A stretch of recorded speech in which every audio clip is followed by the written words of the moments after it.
Hey everyone, a huge shout out to Dylan, our newest Patreon member who's got his name on the website and the shout here. Let's get started.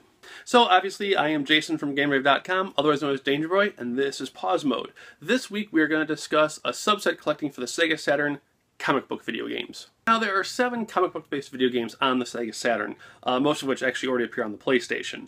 That would be Incredible Hulk, Iron Man X-Men Manowar, X-Men Children of the Atom, Marvel Superheroes, Batman the Arcade Game, Crow, City of Angels. The 7th one just happens to be a Sega Saturn exclusive because it was done by Sega Soft, and that's Scud.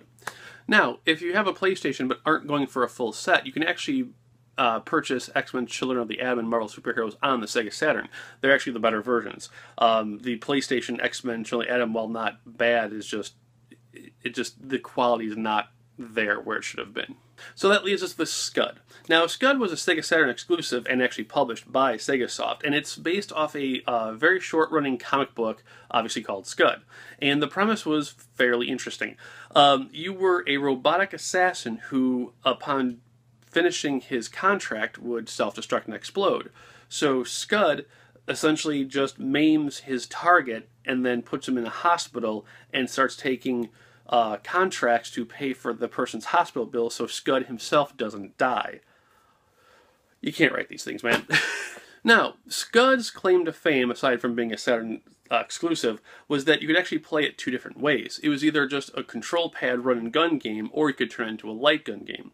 Now, sadly, this duopoly of control scheme didn't help the game. And, at the time of its release, it really only got like a 6 out of 10 average from most magazine reviews.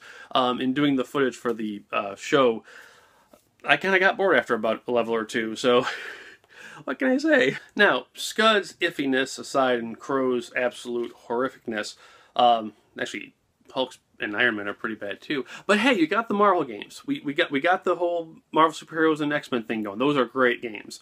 If you're looking to collect for them, that's a totally different story. You know, like when you finally get something you've always wanted, you really don't pay attention to what it starts going for after the fact. I finished off the Sega Saturn a while ago, aside from, you know, the few variants I still need. So when I was doing this video, I went to go research the prices so I can come back and be like, hey guys, guess what? It's cheap to get these games. And holy shit, it's not. So if you want to do a subset collection of the comic book games for the Sega Saturn, based on eBay prices, you're going to need at least $250 for 7 games. That's ridiculous.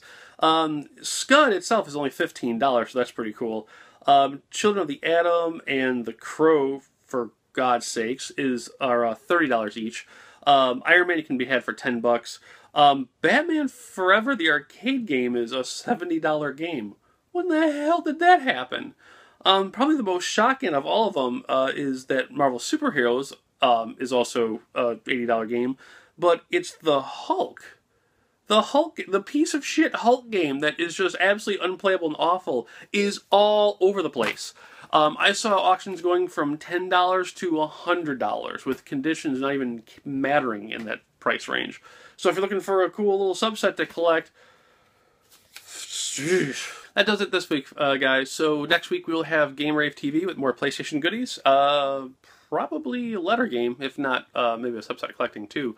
Other than that, I got nothing else for you. We'll see you next week, guys. Take care. Have a great one.